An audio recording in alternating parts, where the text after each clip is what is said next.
Join me as I dive into my DNA results that left even the detective speechless. They said Jamal was just another troubled kid from Block, another face that would get lost in the system. But the truth was he was 17 years old, quiet, hard-working, and still carrying the dreams his late mother had planted in him. He wanted to be an engineer. He wanted to make something out of nothing. And he never gave anyone a reason to doubt him, except for one man, Detective Harris. The kind of cop who thought he'd seen it all. The kind who believed kids like Jamal were born guilty before they ever took their first step. The crime shook the neighborhood.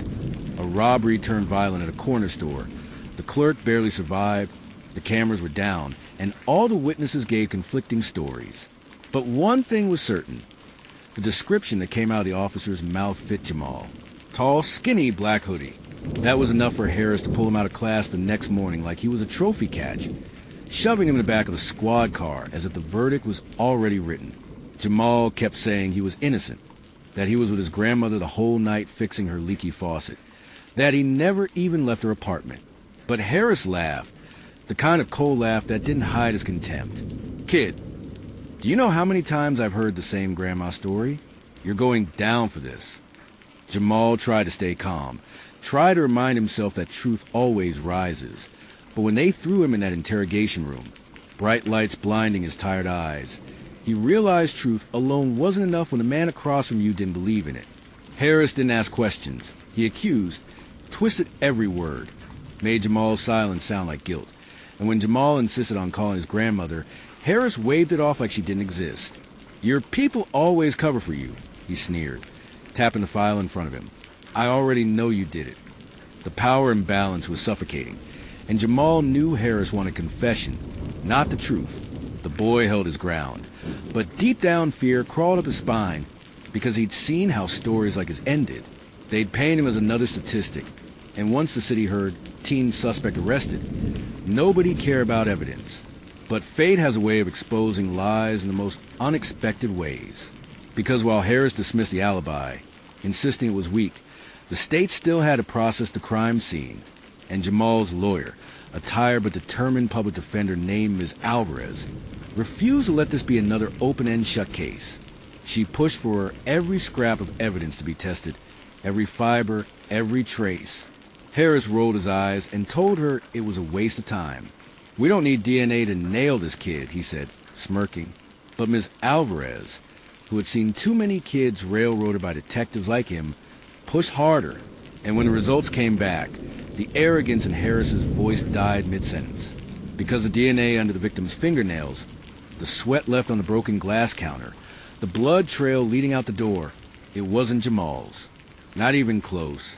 Harris stared at the folder, jaw clenched, fingers tightening around the paper until it crumpled. He had been so sure, so ready to throw Jamal's life away. And now the science laughed in his face. Jamal, sitting across the room, watched as the detective's mask slipped for the first time. But Harris wasn't about to admit defeat. Instead of apologizing, instead of freeing the boy, he leaned back in his chair, eyes narrowing with something darker than anger. DNA doesn't change what I know, he said slowly. You think this saves you? It just means you had help. And with those words, the story twisted into something bigger. Jamal wasn't cleared. Not yet. Harris was now more determined to pin this on him, even if it meant dragging others down. Ms. Alvarez demanded his release, but the detective fought, delaying paperwork, digging into Jamal's family, looking for cracks he could exploit. Jamal's grandmother, frail and heartbroken, begged anyone who would listen to believe her grandson, but the system wasn't built to hear her voice. The streets buzzed with gossip. Half the people believed Jamal was guilty. The other half whispered about corrupt cops framing innocent kids. And Jamal sat in his cell, not broken but burning with a new fire, because for the first time he realized the fight wasn't just about proving his innocence. It was about surviving a man who had already decided he was guilty. The DNA was proof, but it was also a threat, because someone else out there was the real culprit, and they were walking free while Jamal took the heat. And the most chilling part? Harris knew it. Deep down, Jamal saw in his eyes. The detective wasn't blind. He was choosing not to see, because catching the real criminal meant admitting he was wrong. And in Harris's world, pride mattered more than truth. But pride can't stop the truth forever. Ms. Alvarez began pulling threads, and what she uncovered made her blood run cold. The real DNA matched someone already in the system. A name tied to cases Harris had handled before. A name that could blow open more than just his robbery. And suddenly, Jamal wasn't just an underdog fighting for his life. He was the key to exposing something rotten in the very heart of the department. But Harris wasn't going to let that happen. Not without a fight.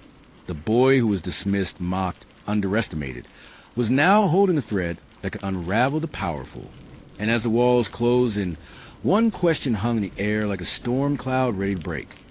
How far would Harris go to bury the truth? The answer was coming, but not yet. Because just as Jamal thought he might finally see freedom, a new twist arrived that changed everything. A witness.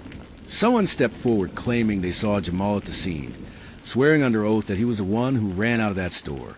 The testimony directly contradicted the DNA. But in a world that often valued words over science, it was enough to keep him trapped. Jamal's heart sank, but Ms. Alvarez leaned close, whispering in his ear as the gavel struck, "This isn't over. The truth is bigger than him. We're going to crack it wide open." And as Harris smirked from across the room, believing he had regained control, Jamal clenched his fist and stared back with fire that promised this fight was only beginning. Because when the tables finally turn, they don't just shift, they shatter. Jamal thought the worst was over when the DNA cleared him. But deep inside, a storm was only beginning. Because when the truth breaks chains, it also breaks enemies. And Detective Harris? He wasn't about to let his carefully constructed narrative collapse without a fight. The whispers started the very next day. A witness came forward. A man who claimed he had seen Jamal near the crime scene, pacing nervously under the flickering streetlight. His story was too neat, too polished, too ready to patch the holes Harris had failed to cover. Jamal knew instantly this wasn't coincidence. This was orchestration. Someone wanted to bury him again, and Harris was pulling the strings. But here's where the power shift began. Jamal wasn't the same scared kid anymore. He had tasted freedom, felt the relief of truth washing away false chains, and now he carried something Harris never expected. Courage mixed with righteous fury. He began asking questions. Who was this witness? Why had no one mentioned him before? And why did his story align too perfectly with Harris's original accusations? The deeper Jamal dug, the darker it got. Records showed the witness wasn't some random good Samaritan. He was a man with priors, assault, burglary, and one strange detail. He had worked as an informant for the police years ago. And guess which officer's name appeared in those files again and again? Detective Harris. It hit Jamal like a thunderclap. This wasn't just about him anymore. This was about a system, a machine of lies and manipulation where Harris wasn't just an officer of the law. He was a puppeteer, pulling strings to decide who rose and who fell. Jamal was just another pawn, caught in a game much bigger than one false arrest. But pawns can become kings when the board shifts. And Jamal was about to make his first move. He contacted an old friend, Malik, a journalism student who had always believed the streets carried more truth than the courtrooms. Malik smelled a story, one that could ruin Harris if proven. Together, they began tracing money trails, connecting us that linked Harris not only to the false witness, but also to cases where other young men, just like Jamal, had their lives destroyed by evidence that didn't add up. And then came the breaking point. A recording. Malik's contact inside the precinct slipped him an audio clip. Late-night phone calls. Harris's voice. The false witness's voice. A conversation about keeping the story tight and making sure the kid doesn't walk free again. It was damning. It was explosive.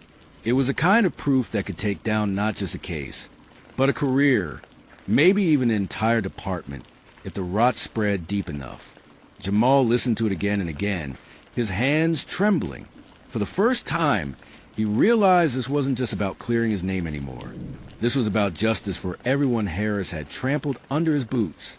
The underdog was no longer just fighting for survival. He was about to flip the power balance. But here's where fate dealt its cruelest hand. Just as Malik prepared to publish the story, just as Jamal began to feel hope bloom, Harris struck back. Malik's apartment was ransacked, laptops gone, files destroyed, and worse, someone left a message carved into the wall. Next time, it won't just be your things. Jamal felt the air crush out of his chest. They weren't just silencing evidence. They were silencing people. Harris had turned the game into war, and Jamal was now a target. But fear only burns weak hearts. Jamal's heart had been forged in injustice, and this time he swore he wouldn't back down. He stood at the edge of his neighborhood, Malik at his side, both staring at the city lights like a battlefield ahead. Harris thought he had buried the truth, but Jamal, he was ready to dig it up, even if it meant setting fire to the lies that held the city together. And just when they thought they had a plan, a shadow approached them, a hooded figure, a whisper in the night, someone who knew Harris, someone who claimed to have worked under him once, and someone who carried a secret that could shatter the detective's entire empire. The figure leaned in, voice trembling but urgent. Harris isn't working alone. You've uncovered the edge of something much bigger. But if you keep going, you'll both be dead before the week ends. The city roared around them, but Jamal heard only those words. Bigger, dead, weak. And for the first time, he realized this wasn't just his fight anymore. This was a war, one he couldn't run from, and one he couldn't fight alone. Because when the truth rises, it drags every hidden shadow into the light. And Jamal, he was about to learn just how deep those shadows went. Jamal thought he understood the stakes.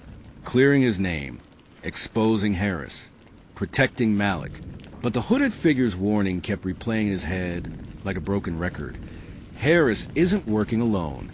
That night, Jamal walked home only to find something that turned his blood to ice. His front door was wide open. The lights flickered. His little sister's backpack lay on the floor, torn, as if someone had rifled through it. And on the kitchen table, a note written in red ink. Stay quiet, or your family won't wake up tomorrow. His hands shook as he clutched the note, his heart hammering in his chest.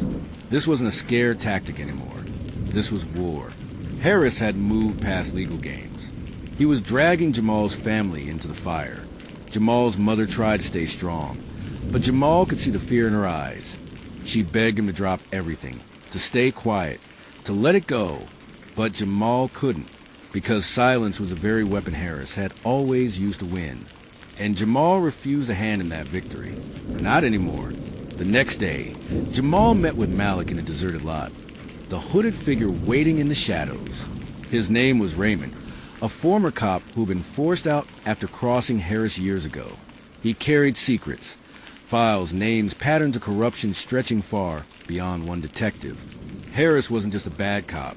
He was a gatekeeper, part of a ring of officers who planted evidence, silenced witnesses, and fed the courts false convictions to keep the machine alive. But here's where the knife twisted. Raymond revealed something Jamal wasn't ready for. His own father, who had been locked away years ago on a charge Jamal thought was legitimate, might have been one of Harris's victims too. His father's case had the same patterns. Missing evidence, unreliable witnesses, Harris's fingerprints all over it. The revelation hit Jamal like a freight train. All these years, he had believed his father had abandoned him through crime. But what if it wasn't true? What if Harris had stolen not just Jamal's freedom, but his father's too? The injustice wasn't just his fight. It was his family's bloodline. Jamal clenched his fists. His path was no longer about survival. It was about redemption, about reclaiming what Harris had stolen from generations of his family. But with every step forward, the danger grew sharper, because Harris was watching, and Harris was striking. That night, Malik's car was forced off the road by a black SUV. He barely escaped with his life. The message was clear. We know where you are. We can end this any time. And then came the final blow. Jamal received a call, his mother's trembling voice on the other end. Men had come to the house, searching, threatening, warning her that Jamal had one last chance to back off. Jamal's world collapsed. His family was no longer safe. Every move he made put them closer to destruction. And yet, the files Raymond carried were powerful enough to bring Harris and his entire network crashing down. The choice was brutal. He could expose the truth and risk his family's lives, or stay silent and watch Harris continue to destroy others like him. The hooded figure looked at Jamal under the cold night sky, his voice like steel. You have two paths. Protect your family and let Harris win, or risk everything to bring him down. You can't have both, so choose. Jamal's heart thundered, his mind burning with rage and fear. His family's faces flashed before him, his father's prison cell echoing in his memory, Malik's bloody car wreck fresh in his vision. Justice or safety, truth or silence, survival or sacrifice. And then Jamal lifted his head, eyes burning with fire. He had made his choice, but before he could speak it, headlights blazed across the lot. Black SUVs screeched to a halt, doors slammed, and a dozen men in tactical gear swarmed toward them, guns raised, voices booming. Down on the ground. Now! The night erupted into chaos. Malik shouted. Raymond reached for the files. Jamal froze in the spotlight, his decision trapped in his throat, because in that single moment, he knew whatever path he chose, the cost would be everything. The night burned with chaos as the SUVs screeched to a stop and armed men stormed the lot, their voices cracking through the cold air like thunder. Down on the ground. Now! Jamal's heart raced, his mind spinning, his body trembling between fight and flight, between surrender and survival. Malik raised his hands, shouting that they hadn't done anything. Raymond tried to clutch the files tight against his chest, his eyes darting with desperation. But before Jamal could even move, a rifle but slammed into his stomach, knocking the breath out of him, forcing him to his knees. The men didn't wear standard uniforms. Their gear was black, tactical, unmarked, and their movements were too sharp, too rehearsed. These weren't regular cops. These were Harris's men, his private army. They dragged Jamal and Malik to the ground, zip-tying their wrists, forcing Raymond's face into dirt, snatching files out of his hands like they were candy. Jamal's mind screamed. Those files were their only weapon, their only proof, and now Harris had them. Harris had won. Jamal was shoved into the back of an SUV, the doors slamming shut behind him, trapping him in darkness. His breathing came in short gasps, his chest tight with fear and fury. Malik groaned beside him, blood trickling down his forehead from a blow. Raymond wasn't with them. He'd been dragged into another vehicle.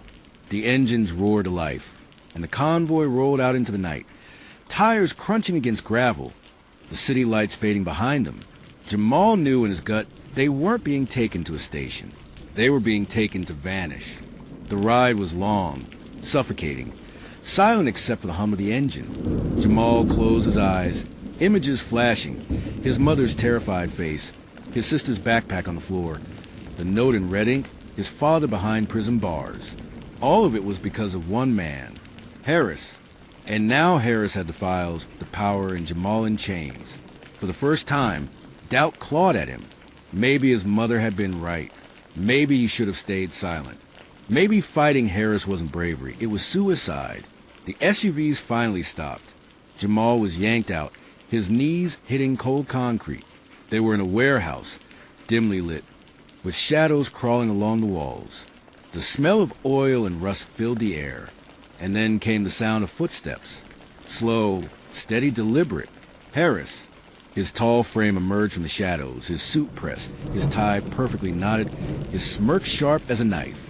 He clapped his hands slowly, mockingly. Well, the little boy who thought he could play detective. His voice dripped with arrogance, with venom. Jamal glared up at him, his jaw clenched. You set me up. You planted evidence. You ruined my life. Harris chuckled, crouching down so his face was inches from Jamal's. Ruin your life? No, Jamal. I created it. Without me, you're nothing but another kid from nowhere. I gave you meaning. I gave you a fight. But you, he jabbed a finger into Jamal's chest. You made the mistake of thinking you could fight me. He snapped his fingers, and one of his men dropped the stolen files at his feet. Harris flipped through them, shaking his head. Do you know how many people tried this before you? Do you know how many thought they could expose me? Every single one of them disappeared. Do you think you're special? He laughed, a hollow, chilling sound. I own the courts. I own the cops. I own the streets. When people hear Harris's name, they don't whisper, they bow. Jamal felt his anger boiling. his body trembling with the weight of Harris's words. But then Harris leaned closer, his tone dropping, his smirk fading. "You want to know the truth about your father?" Jamal froze, his breath caught in his throat. Harris's eyes narrowed. He didn't belong behind bars. But he stayed there because I wanted him there. He crossed me, and I made sure he paid. And if you don't back down, I'll do the same to your mother, your sister, everyone you love. Their blood will be on your hands. The words cut deeper than any blade. Jamal's chest burned with rage. His eyes stung with tears he refused to shed. Harris straightened, brushing imaginary dust off his jacket, his voice cold and final. "Take them away." The men dragged Jamal and Malik toward a dark corridor. Malik whispered hoarsely, "We're done, bro. This is it." But Jamal's mind was racing. He couldn't give in. He wouldn't. Somehow, he had to turn this around. They were thrown into a locked room, the door slamming shut behind them. The room was bare, concrete walls, no windows, just a single flickering light bulb above. Jamal sat against the wall, his wrists aching from the zip ties, his body battered, but his spirit burning. Malik groaned, holding his head. "Man, we can't win. Harris owns everything." And then, in the silence, a voice whispered from the shadows, "Not everything." Jamal's heart leapt. Someone else was in the room. A figure stepped into the dim light, their face scarred, their eyes hard. It was a man Jamal recognized from old photos, his father's cellmate, the one who had vanished after release. The man spoke low, urgent. "Name's Curtis. Your father saved my life inside. I owe him. I've been waiting for someone brave enough to stand against Harris. I can help you." Jamal's mind spun. Why now? Why me? Curtis leaned closer, his voice heavy with truth. "Because Harris is bigger than you know. He's not just a corrupt cop. He's the center of a network, judges, politicians, gangs, all tied to him. You take him down, the whole thing shakes. And your father's still alive because Harris fears what happens if the truth comes out. He's been waiting for you, Jamal. Waiting for you to finish what he started." Jamal's heart thundered. His father, still alive, still waiting. The fire inside him roared brighter than ever. But before he could speak, the door rattled. Footsteps approached. Curtis pressed a small folded paper into Jamal's hands, whispering, "Hide this. It's the real key. Don't trust anyone, not even your friends." The door swung open, and Harris's men stormed in, dragging Jamal to his feet. Harris stood in the hallway, his smirk back in place, his eyes cold. "Time's up, Jamal. Tonight, you disappear." Jamal clenched the hidden paper in his palm, Curtis's words echoing in his ears. "Don't trust anyone, not even your friends." He looked at Malik, his best friend since childhood, and for the first time, doubt stabbed at his heart, because Malik wasn't looking at him. Malik was looking at Harris, and he was nodding. Jamal's breath caught, his body freezing in betrayal. Malik, his brother, his partner, his only ally, had just nodded to Harris. And Harris's grin widened as he whispered, "Didn't think your downfall would come from the one standing right beside you, did you?" The world tilted, the walls closing in, Jamal's heart shattering with betrayal, fury, and confusion. The storm had broken, but the war was still raging. Jamal thought the worst was behind him when the DNA proved his innocence, but he hadn't seen the depth of the rot that Harris had spread. Harris wasn't just fighting to keep Jamal down. He was fighting to protect an empire built on lies, intimidation, and the silence of those too afraid to speak. And Jamal, a teenager from the streets, had dared to disrupt that empire. That made him dangerous. That made him a target. But what Harris never understood was that sometimes the weakest fighter becomes the deadliest weapon when he's backed into a corner. The betrayal cut deep. Malik, the one Jamal trusted, the friend who had stood beside him through the whispers, the interrogations, the nights when Jamal thought his life was over. Malik wasn't just a friend, he was supposed to be a brother. But Jamal had found out the truth. Malik wasn't just watching him. Malik was feeding Harris every move, every word, every secret. Jamal's pain wasn't just from the betrayal. It was from the realization that the web around him wasn't breaking, it was tightening. Harris had used Malik like a knife hidden under the table, stabbing Jamal in ways he never saw coming. But Malik wasn't smiling now. No, because Jamal had changed. Jamal had stopped playing defense. Curtis had changed everything. Curtis, the old detective who everyone thought was washed up, had been dismissed by Harris, humiliated, and left behind. But Curtis carried something Harris thought was long buried.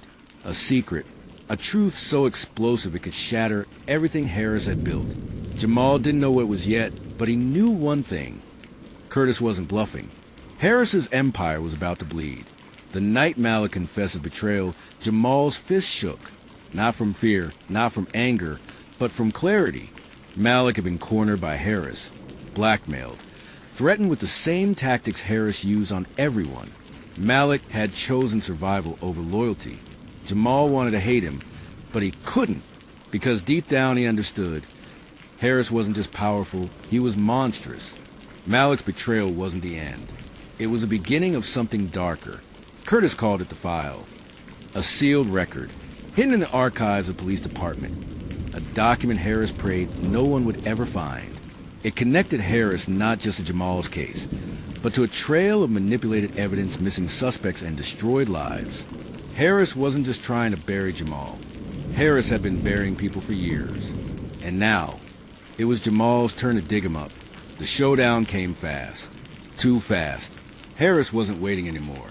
He sent his men, officers on his payroll, enforcers who wore badges but worked for his empire. Jamal's house wasn't safe. His family wasn't safe. Curtis told him, "Son, they'll come at night. They'll come when you least expect it. You need to be ready." And Jamal was ready. For the first time in his life, he wasn't running. He was standing when a black SUV pulled up outside Jamal Street. Silence filled the air. The kind of silence that comes before lightning cracks the sky. Jamal watched from the window as the men stepped out. Cold eyes, hard jaws, guns hidden under coats. Harris's message was clear. This ends tonight. Jamal wasn't supposed to survive. But what Harris didn't know was that Curtis had been waiting too. The old detective didn't have a badge anymore, but he had something more dangerous. Knowledge. He had copies of the file. He had recordings. He had proof. And he was ready to burn Harris's empire to ground. The clash was brutal.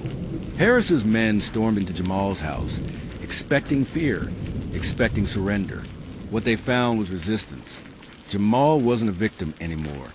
He fought like a man with nothing left to lose. He fought for his family, for his name, for every kid Harris had buried under false charges and fake evidence. Curtis backed him, shotgun in hand, roaring like a lion who had been silenced too long. The walls shook with the violence of it all. The struggle wasn't just fists and bullets. It was survival, and then silence. The kind of silence that comes only after blood is spilled. Harris's men fell. Not all of them dead, but broken, defeated. Jamal stood, bruised, breathing hard, staring into the eyes of Malik. Malik had a gun too, shaking hands, tears running down his face.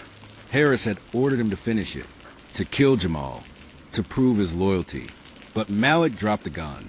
The weight of his betrayal crushed him. "I can't do it," he whispered.